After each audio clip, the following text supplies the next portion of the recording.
Okay, good morning, everybody. I'm here with my wife, and we're gonna show you how, if your wife married an American citizen such as myself, Filipino, how to renew their passport. And the reason why we're making this video is because, of course, to help others, because we went through so many different headaches to get this done, and if it saves you one of those headaches, then that's our point. So we live in New Mexico. We got married in Las Vegas, Nevada. So the closest consulate is Los Angeles, California. So I'm going to show you on the website the things that you need to do. And then my wife is going to tell you what they actually needed at the time and show you all the documents. So first of all, you're going to go ahead and go to this website. I'm going to change the camera over. Okay. Yeah, do it, right? Yes. So type into your, we'll show a link in the description, but it's Philippine Consulate la.org/passport, and then anyway, it'll take you to the appointment. So, maybe. But. So again, go to the consulate, Philippine Consulate la.org/passport, and some similar screen to this. So, you know, you have to have an appointment, right?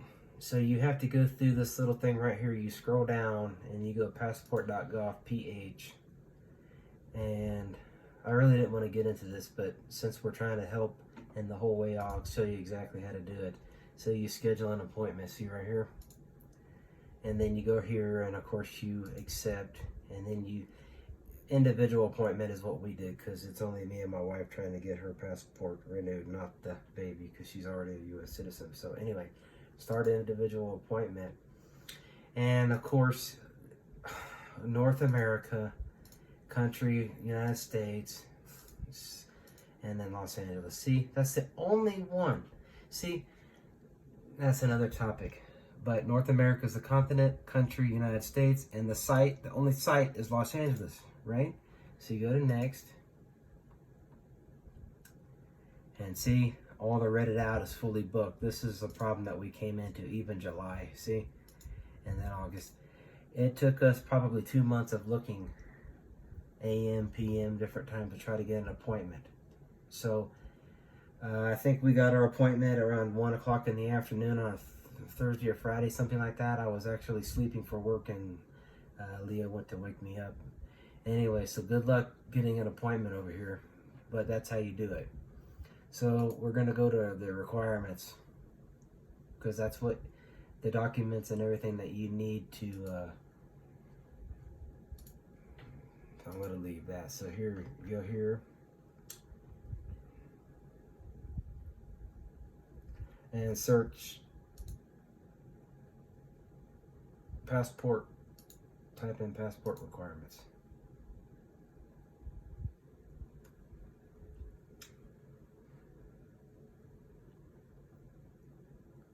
Right here, top one.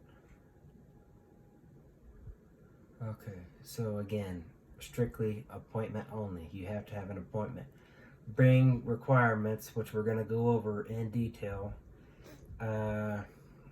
And it just reminds you the Philippine passport remains in the property of the Philippine government. The holder is just the possessor, whatever that means. So, anyway, read this first, right?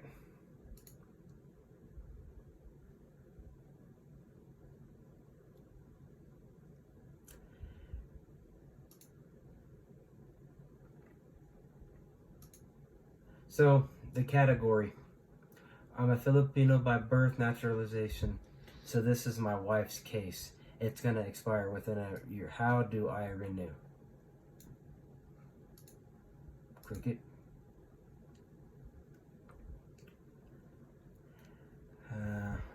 I really didn't check what the difference is between male and female, but in this case we're going to go over female because we're going to tell you exactly my wife. So there you go. So number one is the confirmed passport appointment. So after you get your appointment, you fill out all your information. They're going to send you an email, and you have to confirm it by clicking the email, and then it will say, okay, then you print out that paper. So you have to have a copy of that confirmed passport appointment when you go to the consulate. Number 2 is passport application form. So right here, you click on it. It's kind of nice because it gives you a link, and you fill up all of this stuff. I typed it in. You can type in whatever you want. And anyway, so you fill up some of it. Don't sign it. You sign it in front of them, right, Lee? Yeah. In front of the consulate guy. Okay. So those for mutilated passports, ours wasn't mutilated. Hopefully yours isn't either. So that didn't apply to us. So latest Philippine passport and photocopy. So you got to bring the actual passport, right? And then a photocopy of the data page. Right, Lee? Yes. Okay, so look. Okay, so moving forward, this little information here, if the passport was issued before, Leah's, my wife's, was issued after. So that really didn't pertain to us. You go ahead, and it does say bring your birth certificate. So hopefully you have your birth certificate from the Philippines. And then see these little exceptions. Luckily these didn't pertain to us because she wasn't born before 1950. And then right here it says delayed registration. Anyway, if you have your a copy or original of your birth certificate, it's fine. And then of course your valid IDs, a proof of identification and citizenship, like your U.S. permanent resident card, green card. Go ahead and bring your green card. The maroon passport, hers is, actually I think yours is maroon. Anyway, again, it just wants you to make sure you bring your green card. We weren't in the military, so that didn't, this big one right here, number 5, did not pertain to us. And then right here, okay, so applicants using husband's surname for the first time, so this is definitely in our situation. We had to bring the report of marriage. Report of marriage is just saying that the Filipino was married to a U.S. citizen, and then the name change. We didn't get married in the Philippines. And then, luckily, I'm not dead, so she's not going to refer to her maiden name. And then widowed applicants, annulled marriages, divorce, this is all, and adopt. Okay, so getting ready for her passport appointment, we went ahead and compare and make sure we had the complete documents, which was her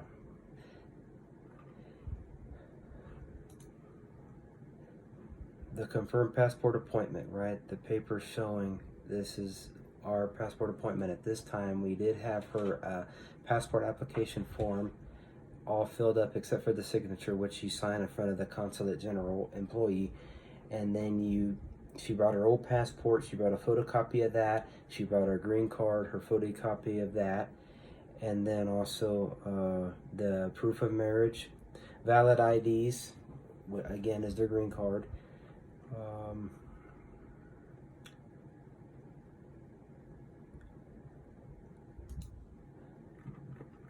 I believe that's it. And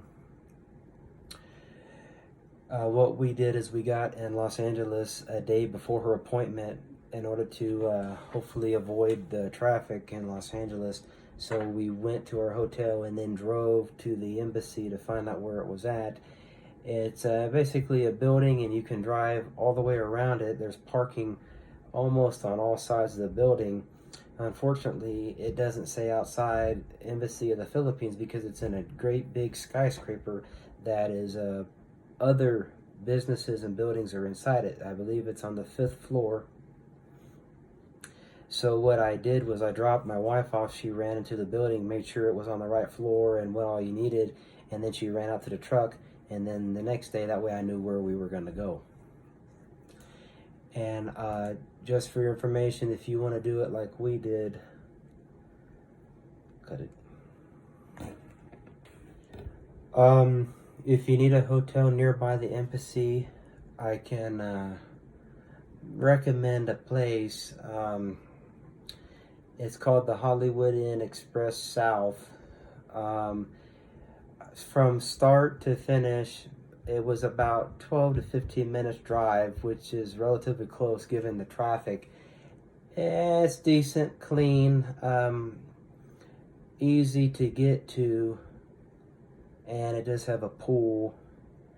It really doesn't have many amenities other than a safe, clean bed. The air condition worked and the TV.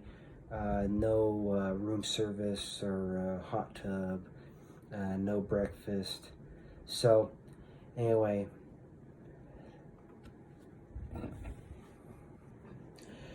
So, to get to the point of the video, when my wife went for her appointment, it was at 11 to 12. We actually got there an hour early at 10 a.m. She went up.